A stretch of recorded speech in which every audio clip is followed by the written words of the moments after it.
Welcome, deep divers. We've all navigated the intricate dance of relationships, especially marriage, and often, well, it feels like we're searching for a map, maybe a guide. Mhm. What if there's a profound blueprint, maybe a Jehovah-intended structure, that many of us are unknowingly missing or maybe misunderstanding? That's a powerful question. Today, we're embarking on a truly significant deep dive. We're looking into some profound and, let's be honest, sometimes challenging insights from a spiritual teacher, Elder Michael Johnson. Right, he's a pastor, a Master Hebraist of biblical law. Exactly. And he offers a very compelling perspective on what he calls the power struggle of marriage, and also what he refers to as your unsafe solutions. Mhm. Our mission today is really to unpack Elder Johnson's argument. His core idea seems to be that many marital problems, the ones we see or maybe even experience ourselves, stem from deviating from Jehovah's intended order. And this unhealthy pursuit of power. Yes, this unhealthy, often unconscious pursuit of power within the relationship. We'll explore his scriptural interpretations, really dig into why he believes so many marriages get, well, stuck in these cycles of conflict. Stuck is a good word for it. And, crucially, we want to uncover his safe solutions for achieving, true unity and enduring harmony. Indeed. And what's truly fascinating here, I think, is Elder Johnson's very direct approach. It's unflinching, really comprehensive. Right. He doesn't seem to hold back. No, he doesn't. He identifies these core issues that he believes plague marriages today, even within faith communities, which is interesting. And his perspective often challenges, conventional wisdom. Definitely. And he's not just diagnosing the problem, though. He's presenting a very specific, deeply rooted set of perceptual guidance for a path forward. Perceptual guidance. Okay. Yes, drawing from biblical law and history. His teaching emphasizes really profound self-reflection, unwavering adherence to what he sees as a divinely ordained structure, and a deep understanding of Jehovah's will for marriage. So for the listener. All right, for you listening, this isn't just some academic exercise in biblical interpretation. It's really a powerful framework. It dares to challenge many common assumptions about marriage. Mm-hmm. And it offers a distinctly different, maybe even revolutionary lens to view and potentially transform your own relationships. And just to clarify some terms up front, based on his Hebraic studies, he consistently uses Jehovah for God. Right. A proper name. Exactly. And salvation of Jehovah, when speaking of Christ, really highlighting his role in Jehovah's plan. And preceptual examples refers to those direct instructions or stories from the law and history. Got it. That context is helpful. Yeah. Okay, so let's unpack this idea of marriage as a journey that Elder Johnson describes. He says it's not just a single event. You get married, that's it. Right, not static. No, it's more like a profound, progressive journey. He even calls it a staircase with distinct developmental steps. Can you walk us through those stages? What does he say happens at each one? Absolutely. He lays out a very clear progression. Think of it like meticulously designed stairs for growth and deepening connection. It starts, as you might guess, with romance. The honeymoon phase. Exactly. Yeah. That initial exhilarating stage. Attraction, infatuation, excitement, everything seems possible, idealized. But, he notes, this naturally and maybe necessarily transitions into reality. Okay. The rose-tinted glasses come off. Right. The initial glow fades a bit. Everyday life kicks in, routines, responsibilities, maybe minor irritations, and just the real differences between two people become more obvious. That sounds like a critical point. It is. The veneer cracks, you start seeing each other more authentically. And from there, Elder Johnson contends, the vast majority of couples, if they don't consciously navigate this using Jehovah's guidance, they slide into stage 3. The power struggle. Ah, the power struggle. That seems central. It's absolutely central to his teaching. Now, if a couple successfully navigates that, they can move into self-discovery. Okay, what's that involve? That's where each partner starts understanding their own identity, strengths, weaknesses, but within the relationship context, not just defined by the other person. Interesting. And after that? Then comes acceptance of each other, really acknowledging, embracing, valuing your partner's true self, flaws and all, not the idealized version anymore. So genuine acceptance. Genuine acceptance. And the final stage, the top of the staircase, is mutual respect, love, and understanding. That's where true unity, harmony, and unbreakable bond is forged. Wow. And Elder Johnson's point is, this whole progression isn't just, random human sociology. He believes it's Jehovah's divinely designed path for marital growth, for reaching spiritual unity. Each step builds on the last, requires effort. Conscious effort, yeah, and sticking to Jehovah's principles. So if this is Jehovah's intended path, what does this really mean for most couples today? You mentioned that power struggle phase. Where do most people typically end up on this journey, according to him, and what stops them moving forward? Yeah, that's a profoundly important question, really, for almost everyone who's married. Elder Johnson contends that the vast majority, sadly, remain trapped in the power struggle phase. Step 3, Just stuck there. stuck there, Yeah. unable to move up to self-discovery, acceptance, mutual respect. It's this critical, often really destructive stage where instead of aiming for deeper understanding or cooperation, They're vying for control. exactly, each partner is consciously or maybe unconsciously seeking dominance, seeking control, rather than true harmony, and crucially, from his perspective, submission to Jehovah's order. So it becomes a battlefield. A relentless battlefield of wills, yeah. Oh. Individual desires, agendas clashing. He sees this ongoing power struggle as a direct, significant deviation from Jehovah's fundamental intention for marriage. Which is meant to be unity, not competition. Precisely. A covenant of unity. Okay, here's where we see that deeper layer in his teaching. He's basically saying Jehovah designed marriage not as that battlefield, but as a sacred covenant, built on specific order and profound unity. This idea of a covenant, not just a contract, that feels absolutely central to his whole view, doesn't it? Can you elaborate on that difference? Oh, absolutely central. It's the foundation for everything he teaches about marriage. He points directly to Genesis 2:24. Therefore shall a man leave his father and his mother, and shall cleave unto his wife, and they shall be one flesh. One flesh. That concept, one flesh, is the bedrock. It signifies an absolute indivisible oneness, a merging of two into a new unified entity with this specific Jehovah-established order. The power struggle, well, it directly contradicts that by fostering division, competition, self-assertion. It stops them becoming truly one. Right. And he really emphasizes that marriage, in Jehovah's eyes, is a sacred covenant. It's fundamentally different from a secular contract. How so? Well, think about it. A contract usually outlines what each person gets, right? Their individual responsibilities, and often, importantly, it includes weighs out provisions for separation or breach. Like a business deal. Exactly. It often implies a transaction. But a covenant, especially a Jehovah-ordained one, is about what each person gives, their whole self. Unconditional commitment, loyalty. It signifies an unbreakable, unified bond with Jehovah as the ultimate witness. So it's a promise to Jehovah, too, not just each other. Precisely. It's before and to Jehovah.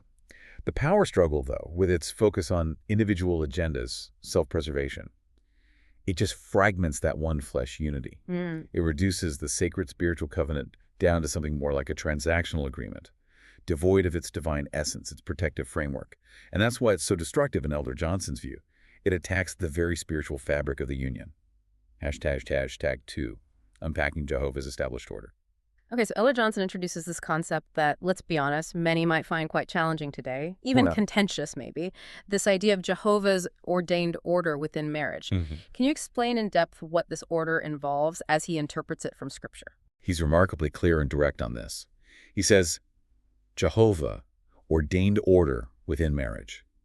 And the core of this order, as he explains it through careful scriptural interpretation, positions the husband as the head of the wife. Okay. Just as salvation of Jehovah is the head of the church.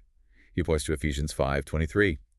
For the husband is the head of the wife, even as salvation of Jehovah is the head of the church, and he is the savior of the body. So headship, what does that mean in practice, according to him? Is it about being superior?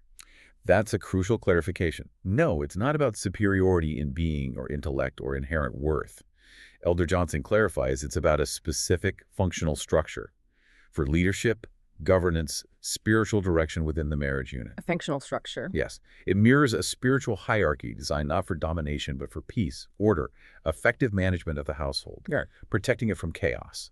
So the husband's role is one of immense responsibility. Like salvation of Jehovah's role. Exactly. Mirroring that sacrificial love and leadership, nourishing, cherishing, guiding, not dictating or oppressing. This still sounds like a really significant point of contention for many today, especially in cultures that push for absolute egalitarianism, equating roles with worth. It is a huge cultural and spiritual stumbling block, as Elder Johnson calls it. A stumbling block. Yeah.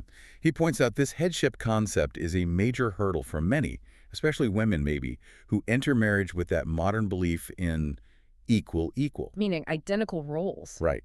That mindset wants to flatten all hierarchy, insists on identical roles and authority. And that just directly collides with the scriptural order he's describing.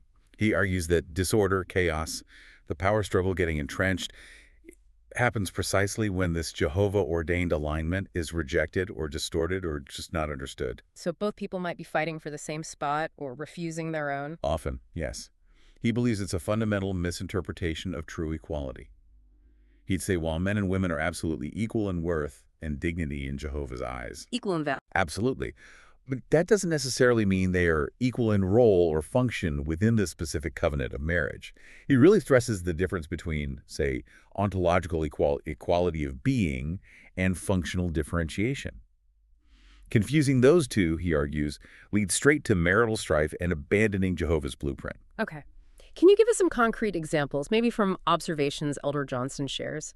How does this disorder actually show up day to day for men and women when they deviate? He provides some pretty stark practical examples. For men, he says, the disorder often involves a serious misuse of their assigned authority. How so? They might mistakenly rely on physical dominance, maybe an intimidating tone, controlling gestures, even aggression, or they use financial power as their main source of influence. Instead of righteous, intelligent, compassionate leadership, he calls this ignorance.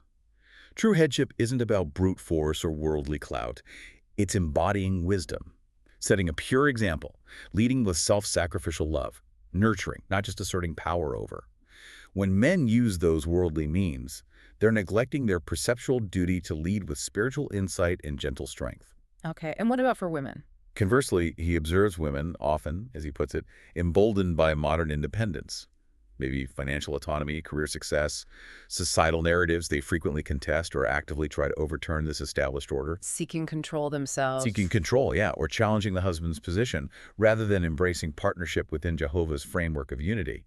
He uses a really vivid perceptual example from Genesis 3:6, Eve and the forbidden fruit. Ah, the garden. Right. Scripture says she saw that the tree was good for food, pleasant to the eyes, desired to make one wise.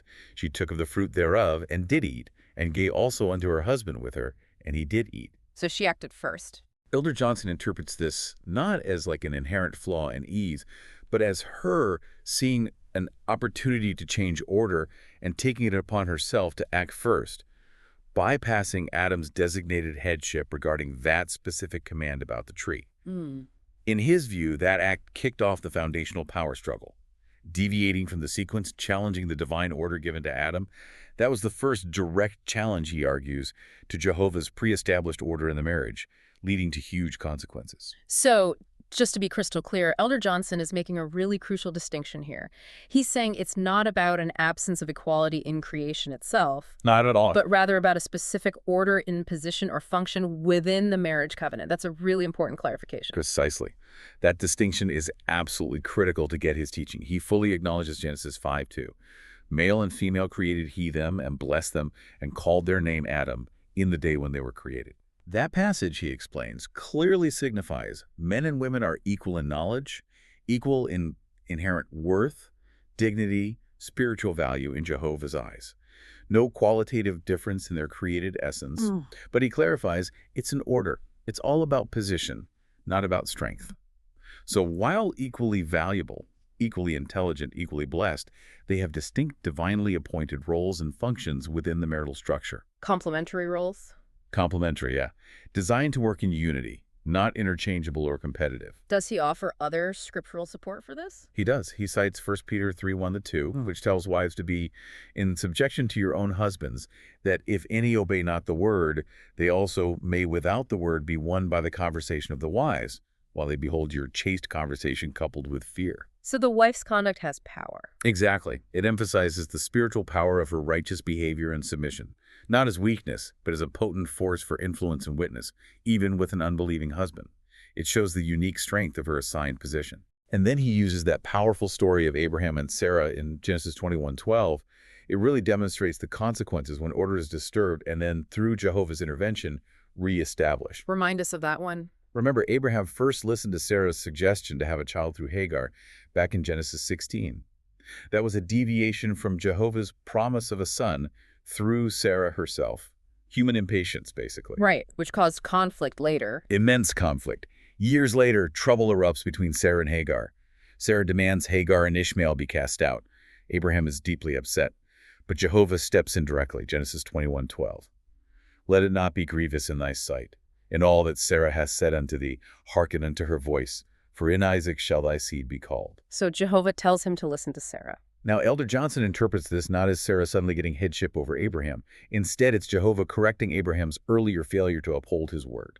The failure regarding Hagar in the first place? Exactly. Abraham had listened to Sarah against Jehovah's word then, causing the deviation and strife. Now, Jehovah commands him to listen to Sarah in this specific instance to fix a mistake that he, as the head, made by not fully trusting Jehovah's promise initially. Wow, okay. So the story, he herds, powerfully highlights that even when the head, like Abraham, fails and allows disorder, Jehovah will ultimately intervene to bring things back into alignment, often with difficult but ultimately redemptive consequences. It just underscores the sanctity of Jehovah's order and the ripple effects when it's ignored. Okay, let's dive even deeper into this power struggle dynamic Elder Johnson describes.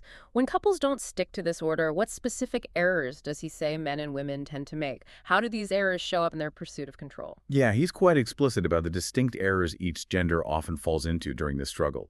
For men, he says, errors frequently involve a gross misapplication of strength, a kind of impatience, and a basic failure to lead with knowledge and spiritual discernment. Misapplication of strength, like how? Well, he points to scenarios where physical dominance, maybe a commanding voice, aggressive posture, implied threats, or financial power, like controlling the money or using wealth to influence, is mistakenly used as the source of their authority. Instead of leading with Intelligence, wisdom, setting a righteous example based on Jehovah's word, he calls this pure ignorance.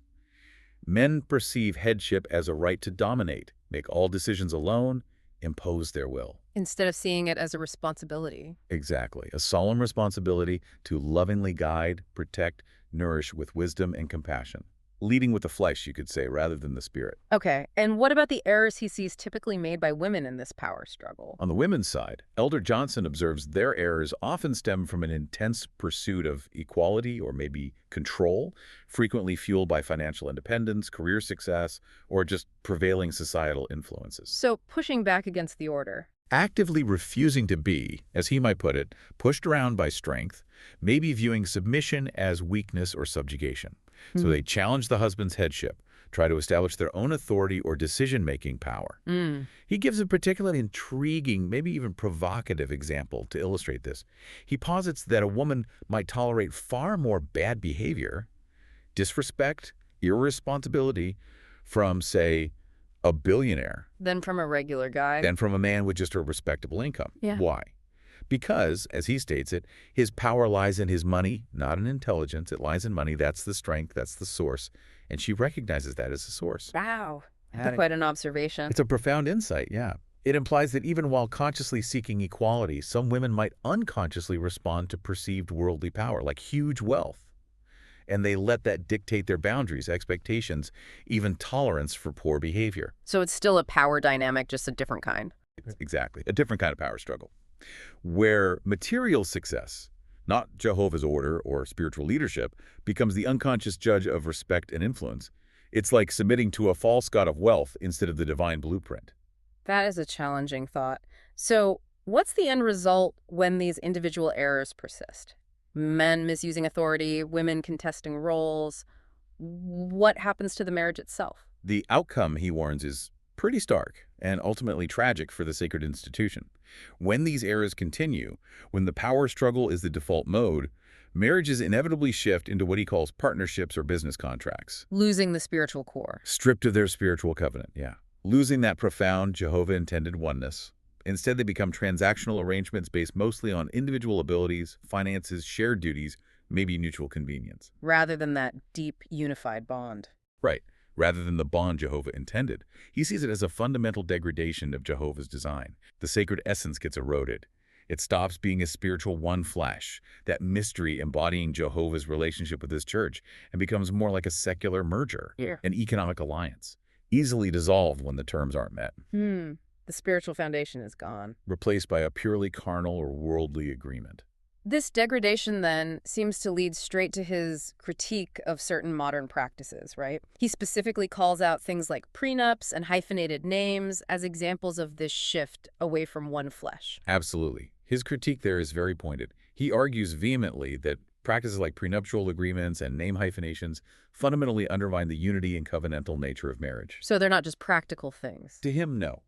They're not benign safeguards or just expressions of identity. They're potent signals. They signal right from the start a deep lack of trust between partners, a clear, conscious preparation for division, not unbreakable unity, and ultimately a rejection of Jehovah's design of one flesh. How does he explain that connection? Well, he likens signing a prenup to saying, you just signed up for a business. Hmm. It's an arrangement that implies you're still protecting individual assets, maybe chasing a lifestyle, not fully embracing the complete spiritual and financial fusion a true covenant requires. He views these actions as doing this without the body of salvation of Jehovah, meaning they're done outside the spiritual guidance and principles of salvation of Jehovah and his unified body, the church. He calls such actions foolishness, silliness, even uses the term fornication in a broader perceptual sense. Fornication for a prenup, that's strong. It is. But his expanded definition of fornication includes any mindset or act that severs loyalty to the marriage covenant or Jehovah's law regarding it.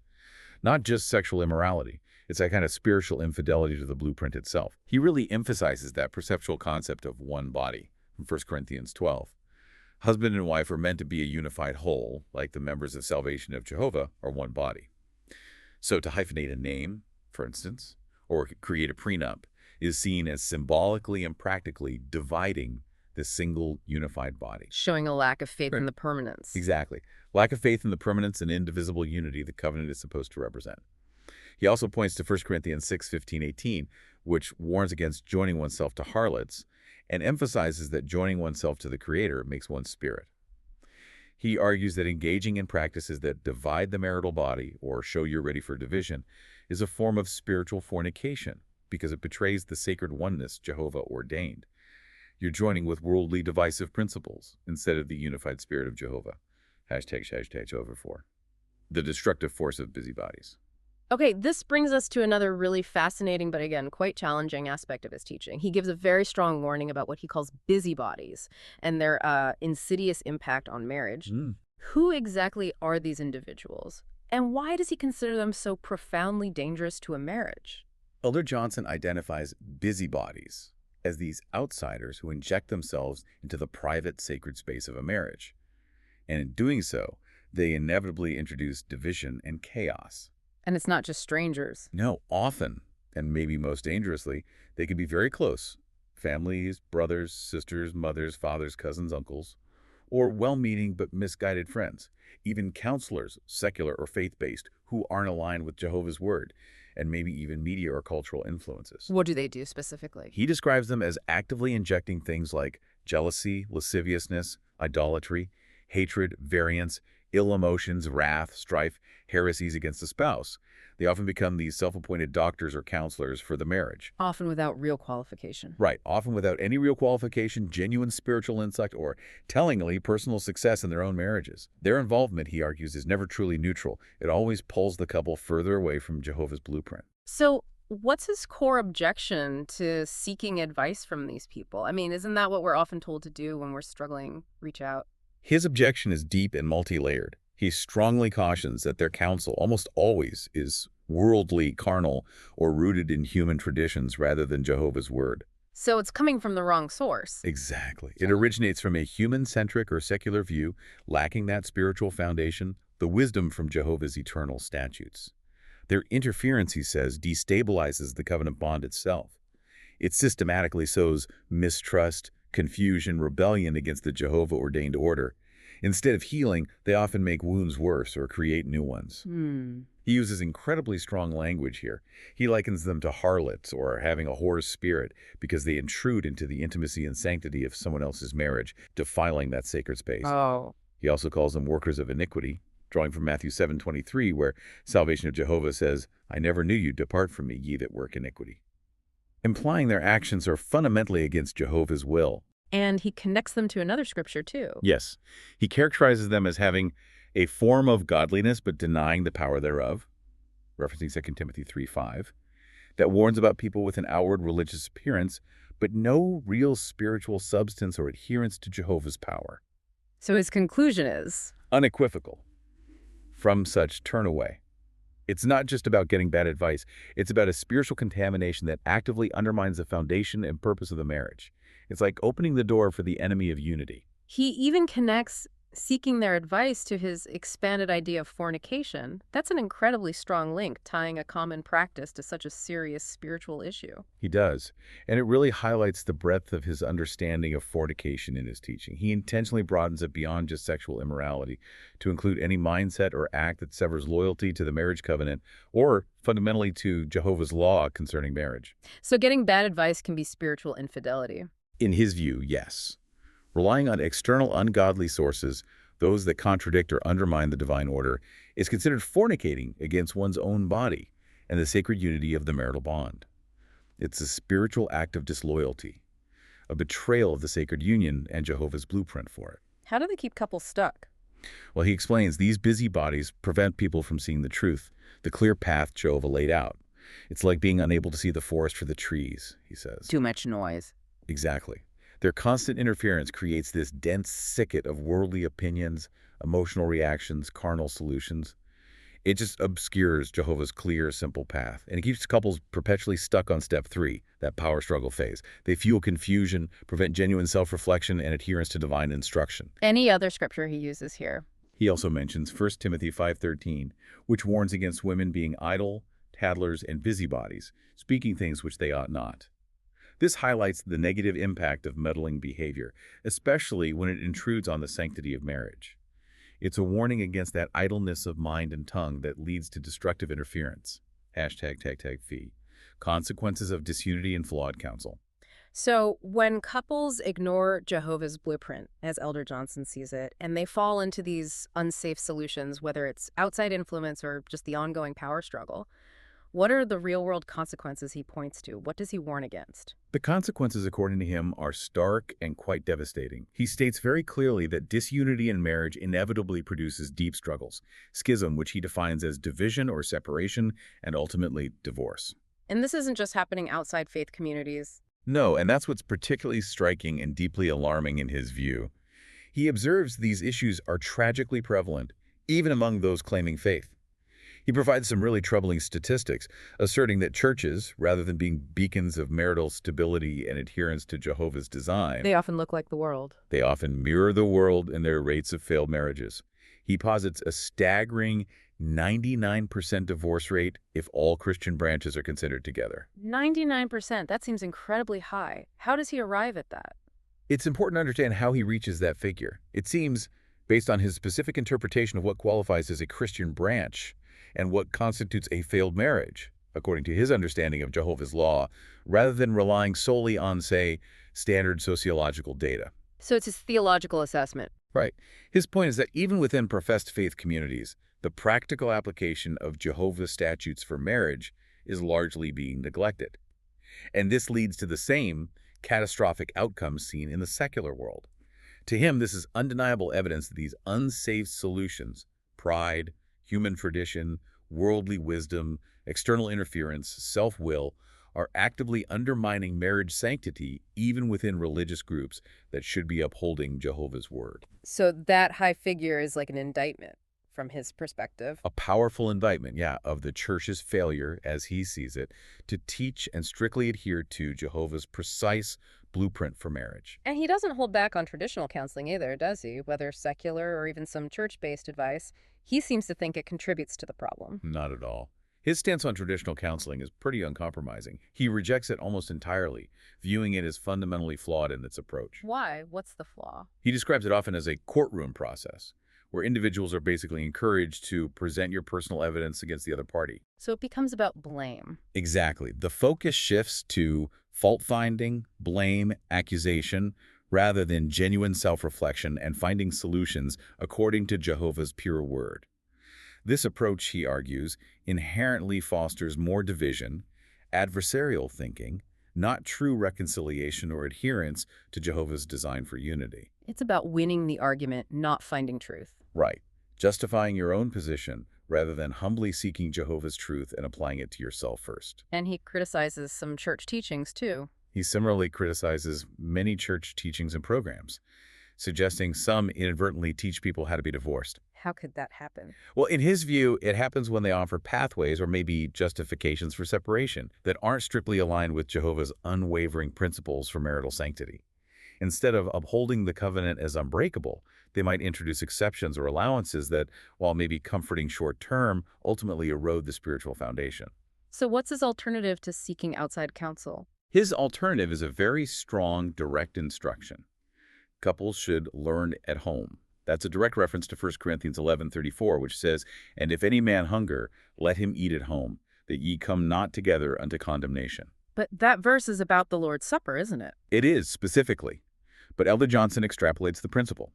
He means couples should be diligently studying Jehovah's Word themselves, resolving issues internally through prayer and self-correction, communicating directly with Jehovah for guidance. Rather than always running to outsiders? Right. Rather than seeking external advice from busybodies or institutions that, in his view, have strayed from the true order and strictness of Jehovah's law concerning marriage.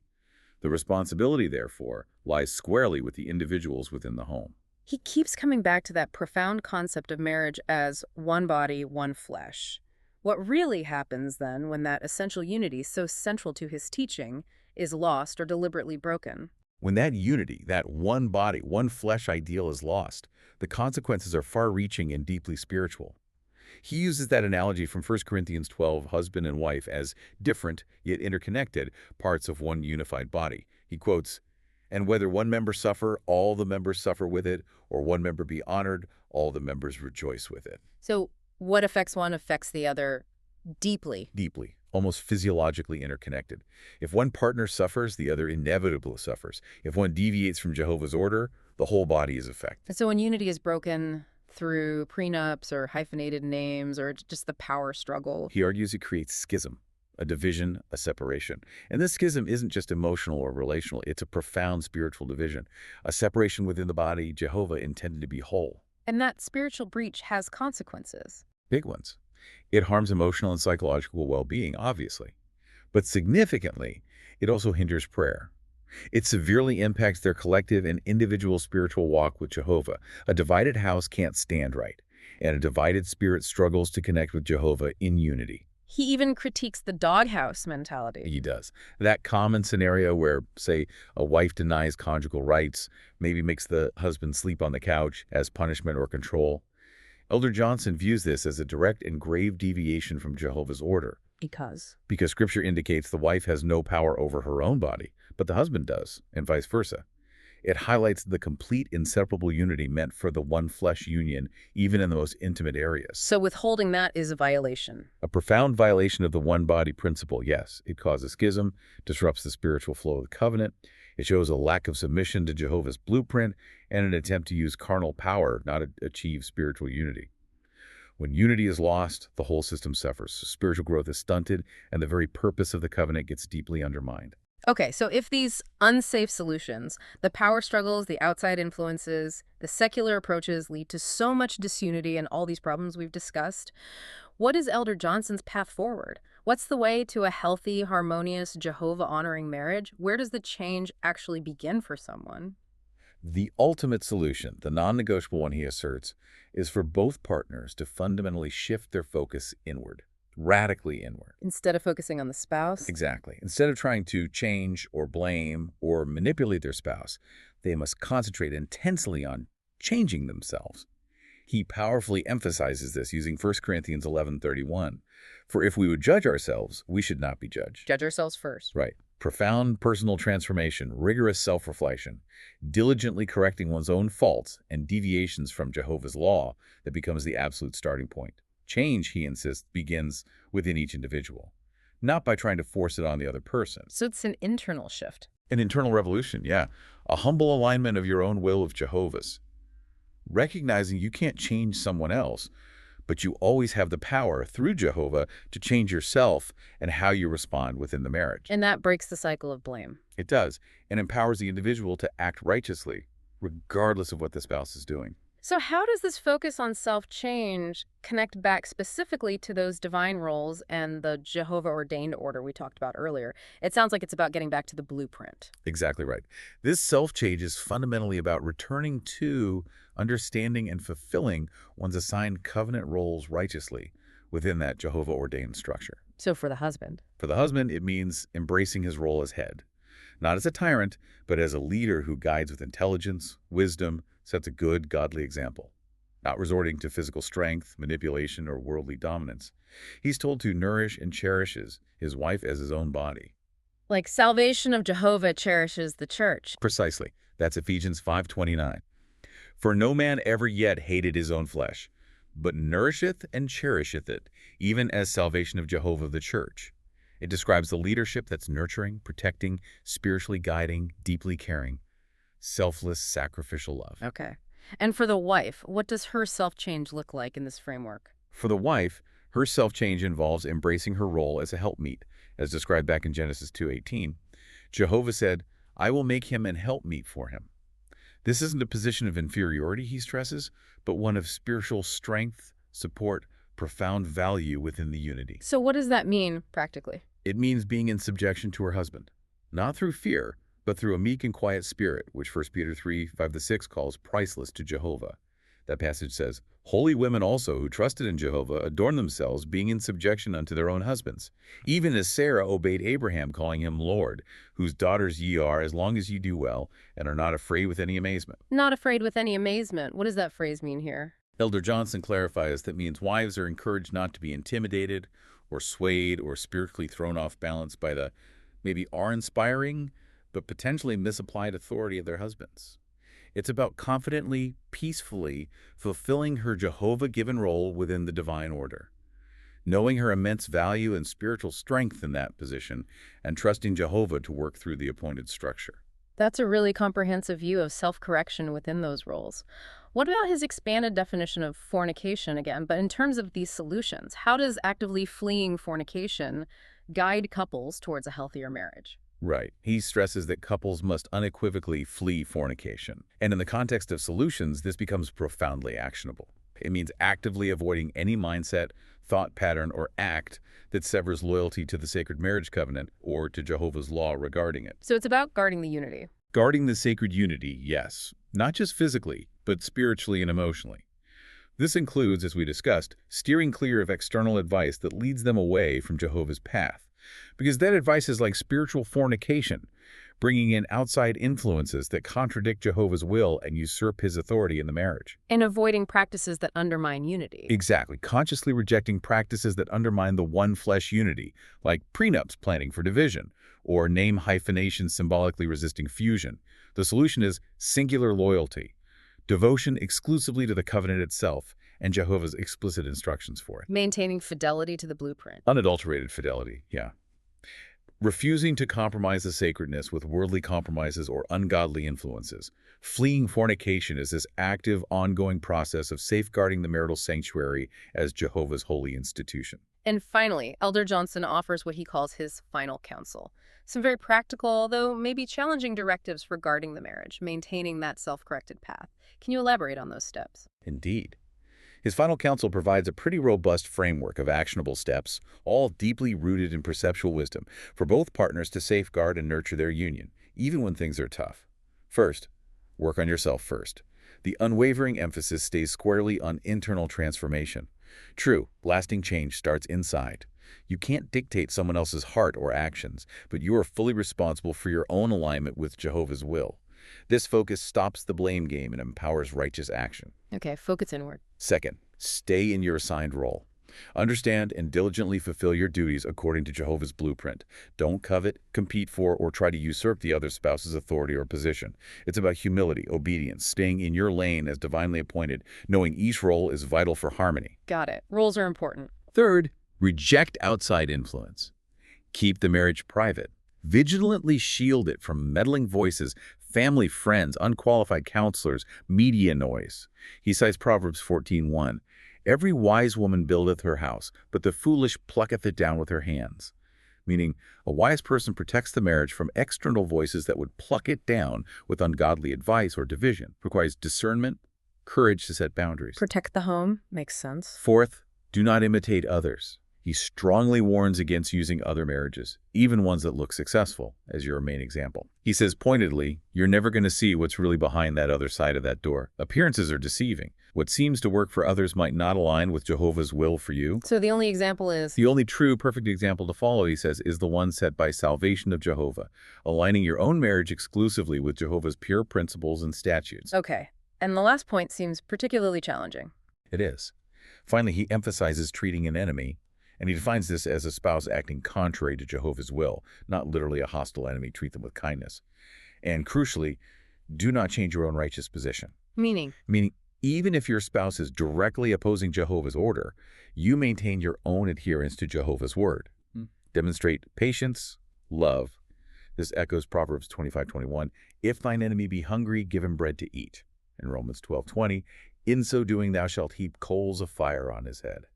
The idea is your steadfast kindness and righteousness, facing their deviation, can be a powerful catalyst for their change. Or if not, it allows Jehovah to do the separating and judging if necessary, rather than you retaliating or abandoning your own righteous conduct. Wow. And this also means, he says, covering a spouse's uncommon parts or wounds within the body of the marriage. Don't expose them. Don't use them for leverage. Protect their vulnerabilities. Allow for healing. Even glorying in infirmities, like 2 Corinthians 12:9 says, my grace is sufficient for thee, for my strength is made perfect in weakness. So it's about unwavering commitment to Jehovah's way, even when it's incredibly hard. Exactly. Unwavering commitment, even facing profound marital challenges. Believing that steadfastness eventually leads to Jehovah's healing, intervention, and ultimate glory within the union if both partners become willing. It's a call to profound faith and real spiritual resilience. Hashtag tag outro. So what does all this really mean for you as you navigate the complexities of your own relationships? Elder Michael Johnson's deep dive into the power struggle of marriage offers a stark, profound, and, often challenging alternative to many modern perspectives. Definitely challenging. He urges this foundational return to what he describes as Jehovah's original blueprint for marriage. His teaching argues pretty compellingly that true marital harmony, peace, enduring love, it flows directly from consistent self-reflection, sincere obedience to that divinely established structure, mutual respect rooted in those assigned roles, and vigilant guarding of the sacred covenant from the divisive influences of outsiders. And this raises a really important, maybe even unsettling question for all of us. In a world just flooded with conflicting advice, humanistic theories, fleeting trends, how much of our marital struggles, our disunity, even those heartbreaking divorce statistics, how much is a direct result of choosing unsafe solutions? Solutions rooted in? Solutions, Elder Johnson contends, rooted in pride, human tradition, worldly wisdom, or external interference, rather than humbly anchoring ourselves and our relationships in Jehovah's immutable statutes in perfect order. His message is clear, it's powerful, and ultimately it's hopeful. You cannot change someone else, but you always possess the power through Jehovah to change yourself. Change begins within. Exactly. And that self-change, diligently aligned with Jehovah's revealed order, is the only true enduring path to unity, peace, and an everlasting love that glorifies Jehovah. A truly powerful thought to ponder as you continue navigating your own journey of relationships and self-discovery. We genuinely hope this deep dive into Elder Michael Johnson's profound teachings has given you some new, perhaps challenging, but ultimately profound insights to consider and apply. Food for thought. Definitely. Right. Until next time, keep exploring, keep questioning, and keep deep diving into the knowledge that truly matters. The elders of Israel knocked on the wrong door when a Master Hebraist answered. Knocking on the door of King James Bible University makes you more foolish than any man. Many would rather fight lions, tigers, and bears than knock on the doors of the deacons of KJBU. Only fools like Stephen Royce Anderson, oh yeah, and that kind too, would mention the doctrine killers and elders of KJBU. Even where a Master Hebraist, the biblical law dwells in knowing the outcome. The death of your doctrine, the death of your fame, and the burial of your silly name. Who is this, with no knowledge of King James Bible University? The house of Jehovah's servants, who steps into a den where lions pity none, hyenas, wolves, or serpents that dare slither in. This is no arena for vanity, no marketplace for empty speech. This is the house of the false doctrine killers, men who were tired retired more than Social Security, slaying more false teachings than wars and claimed soldiers. A walking legend in his day, bound in spirit, moving only in covenant command. When he speaks in scripture with scripture, precept on precept, spirit with spirit, no flesh, no vain opinion. IUICCOC and these so-called elders of Israel have all felt the wrath of Jehovah's servants. We can't stop and we won't stop until Jehovah's work is done. Peace and flows east with gold for the righteous, but its current drowns those who mock the word. Hitherless land stands blessed, unreachable by the proud. The onyx stone seals verdicts in Jehovah's court. No plea, no bribe, no escape. These three tokens rise whenever the elder speaks. Jehovah's judgment comes with them. Crowds gather with their banners of doctrine, boasting in their strength, but they see only man and miss the nuclear in daylight. The scroll bright in Elder Johnson's hand, every statute a hammer, every judgment a spear forged in heaven's furnace. The mountains his post, the valley is where falsehood bleeds. Walls creep in shadows, but find a snare already set. He has retired pastors with no call, silenced prophets of vanity, and dismantled pulpits built on sand. Not by shouting, but by cutting marrow from bone with the precision of the law. He will not chase debates, he opens the book and lets truth itself render the verdict. The courtroom has no walls, the shofar sounds, precepts align like soldiers, and the counterfeit collapses. Only fools who enters with a slogan leaves in chains. The wolf that stalks leaves toothless, the serpent that hisses leaves crushed in the law's coil. Jehovah alone is shepherd, and KJ Beyor, his feet are sent to guard the flock. A daylight warhead, too bright to touch, too heavy to move. His Bible is the sun at full strength, burning deceit until nothing false remains. So hear the parable.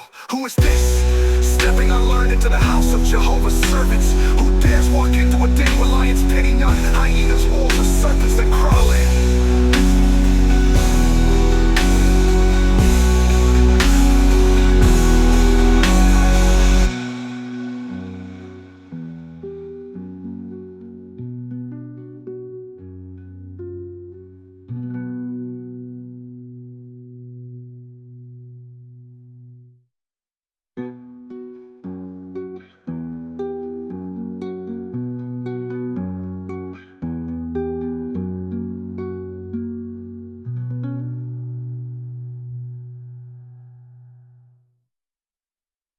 Jehovah alone is shepherd, and KJ Beyor, his feet are sent to guard the flock. A daylight warhead, too bright to touch, too heavy to move. His Bible is the sun at full strength, burning deceit until nothing false remains. So hear the parable. Who is this? Stepping unlearned into the house of Jehovah's servants. Who dares walk into a den where lions